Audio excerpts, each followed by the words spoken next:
Good morning kabayan. Pumunta pa ako rito sa planta.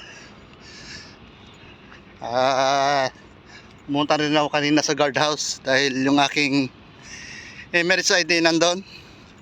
Nakuha ko na. Sarado pa nitong planta. Kasi hindi pa rin nakabayad sa kuryente. Andito na ako kabayan sa loob ng planta. Ayan po, napakatahimik. Kasi po isang buwan na kaming tigil, walang production.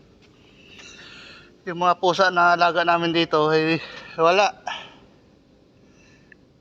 Halos isang buwan na rin kasi kaming walang production. Kaya iniwanan ko na lang ng pagkain dito. Yung pusa, sardinas. Bago mamaya pagbalik ko, kasi mamimingwit ako, ito na mapapakain sa kanila yung corn beef. Pag wala pa sila dito, ilalagay ko na lang yan dyan. Bubuksan ko na lang. Nandito na ako kabayan sa tabi ng dagat. Kinuha ko lang yung pamingwit.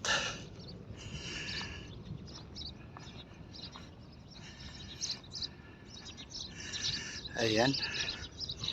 Okay, pupunta na sa tabing dagat. Ang init. Grabe. Malaki yung tubig ngayon.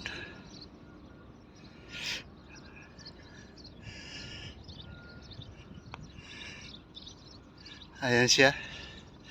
Ito yung plantang pinagtatrabahuhan ko. Na isang buwan ng tigil.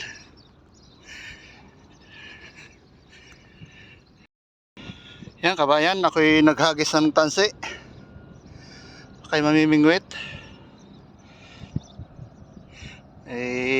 Barko rito. Paggawaan po ng barko yan. Ito, abang-abang na lang kung mayroong mahuli dahil malaki ang tubig. Nakahuli ako kabayan. Ito, napakalaki. Napakasarap itong isda na to.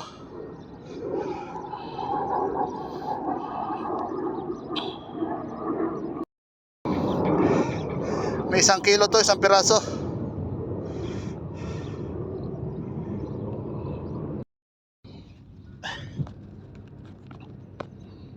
Kabayan, nakahuli na naman.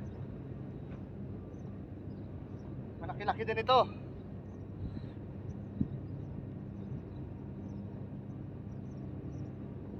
Alimasag.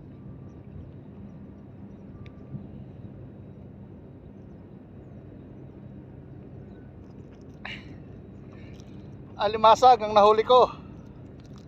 Ayan.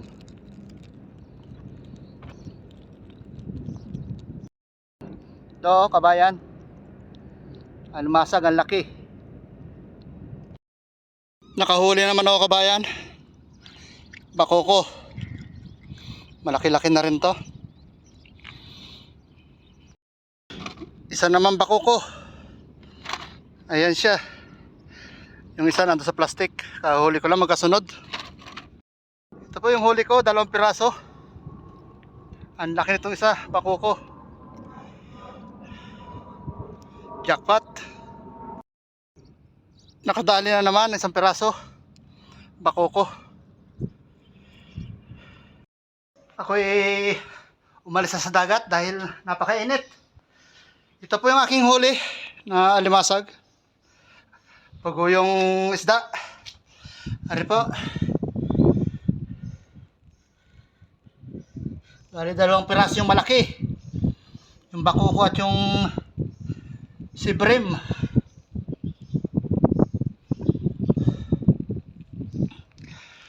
Ayan. Siguro ito mga 3 kilo rin. Itong huli ko. Ayan sila. Ang aking nahuli. Itong sibrim may 1 kilo. Ito rin bakoko. Ako itong 1 pirasong alimasag. Nakahuli din ako ng bagaong. Ayan. Sana po kabayan, hanggang dito na lang po. Salamat po sa inyong lahat.